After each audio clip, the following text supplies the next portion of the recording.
La idea entonces es en estos 10 minutos dar las consideraciones sobre Zika y embarazo que fueron juiciosamente estudiadas por el Comité de Salud Materno y Perinatal de la FECOLSOC con base en la información técnico-científica que hay disponible en el momento para lograr la mayor objetividad, digamos, en la formulación de estas consideraciones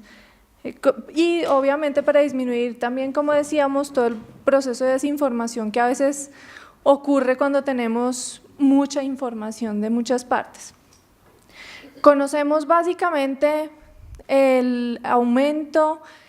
progresivo y exponencial que hay de los casos de Zika, especialmente en Sudamérica, y lo conocemos desde principios del año pasado gracias a las alertas epidemiológicas y las actualizaciones epidemiológicas que ha hecho la Organización Panamericana de la Salud, y conocemos también la posible relación entre el virus del Zika y las malformaciones del sistema nervioso central en fetos de madres afectadas. Recordemos, el virus del Zika rápidamente es un flavivirus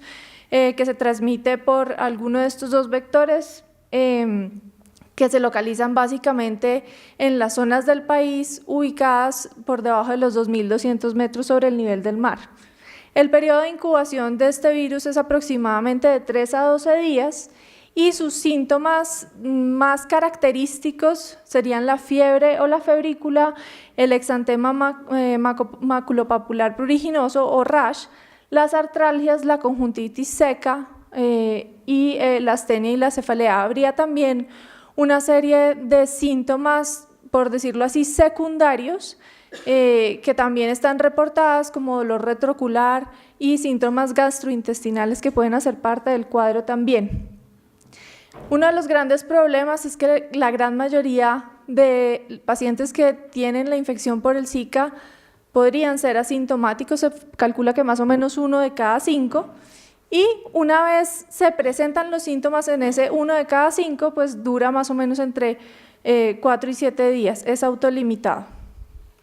Tenemos dos formas de diagnóstico en teoría disponibles a nivel mundial: el diagnóstico virológico, que lo tenemos en Colombia en el Instituto Nacional de Salud, es básicamente la PCR que se debe realizar en los 5 primeros días posteriores al inicio de los síntomas. Se utiliza el suero de los pacientes, pero podría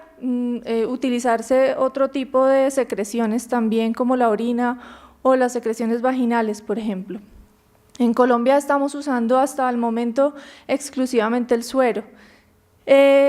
Existiría también la posibilidad de diagnóstico serológico, que es básicamente a través de inmunoglobulina M, que sería la medida a partir del 6º día, cuando ya la PCR no nos sirve. Sin embargo, hasta donde tenemos conocimiento, en el país todavía no está implementado el diagnóstico serológico, y además de esto, este tipo de diagnóstico puede tener algo de reacción cruzada con otros flavivirus, lo que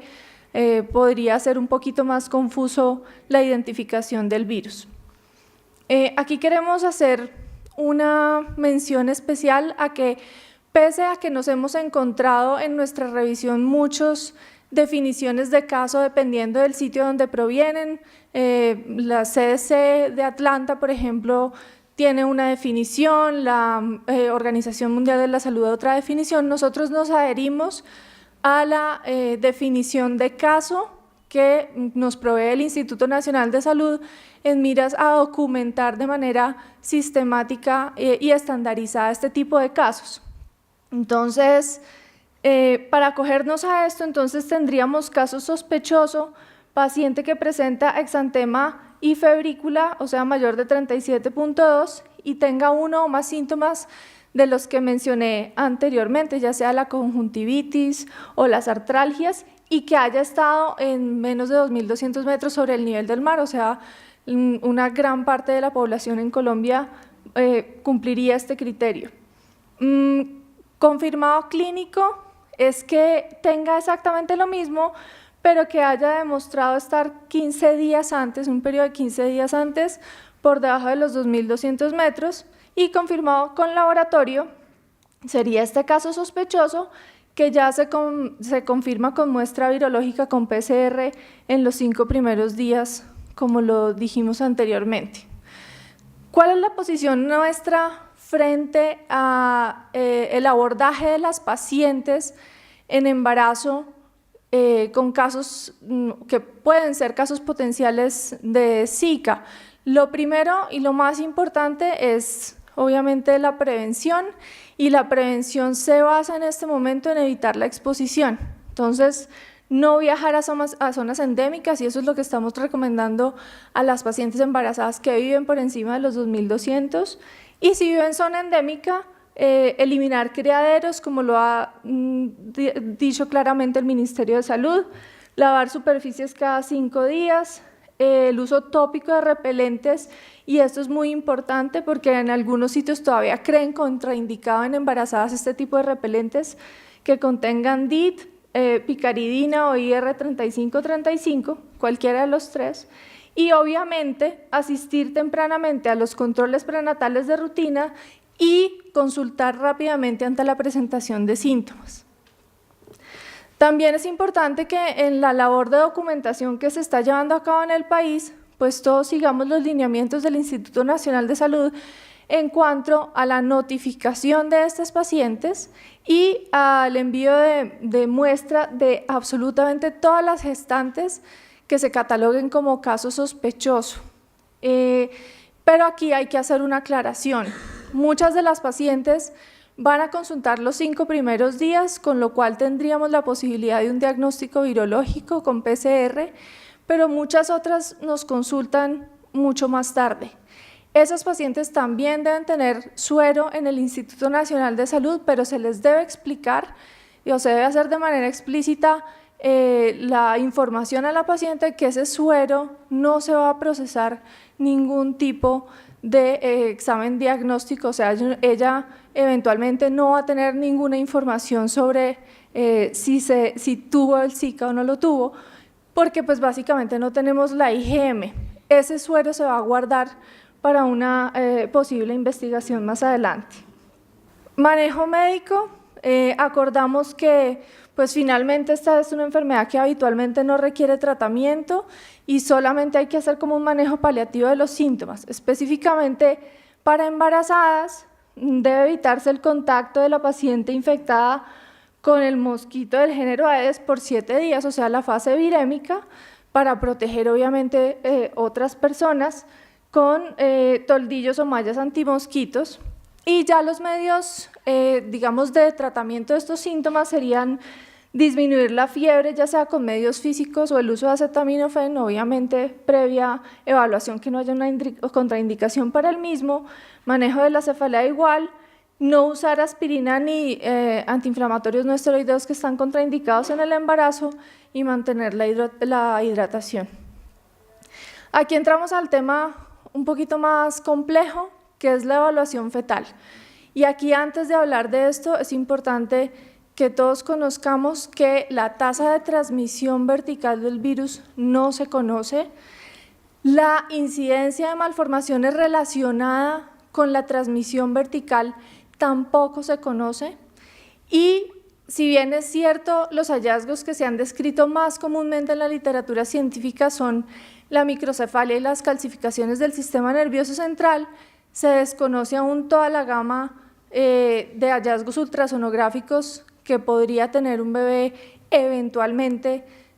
con alteraciones relacionadas con el Zika. Para esto, para poder encontrar o hacer el diagnóstico y la evaluación fetal, pues nos adherimos a las GAI, que nos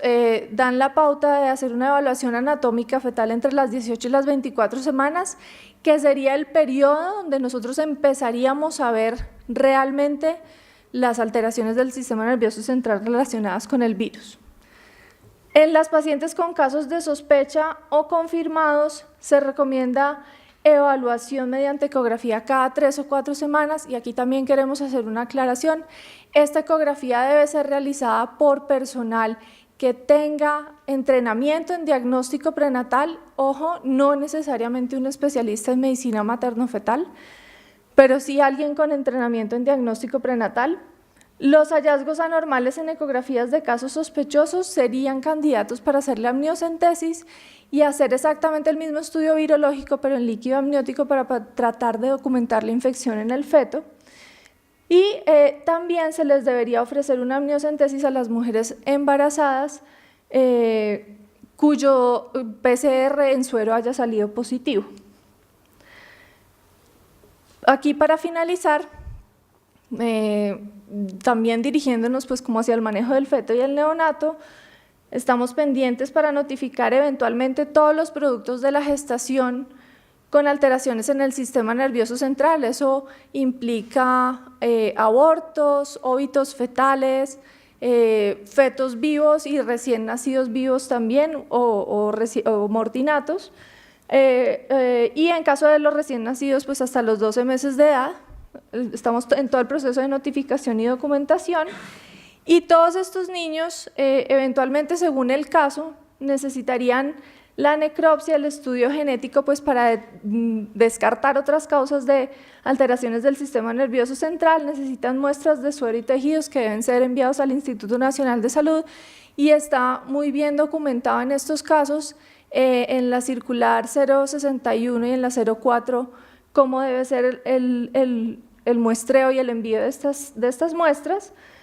Debemos obtener sangre de cordón para enviar suero al Instituto Nacional de Salud, pero además debemos hacer un estudio completo de otras causas de alteraciones del sistema nervioso central, como pues las infecciones perinatales,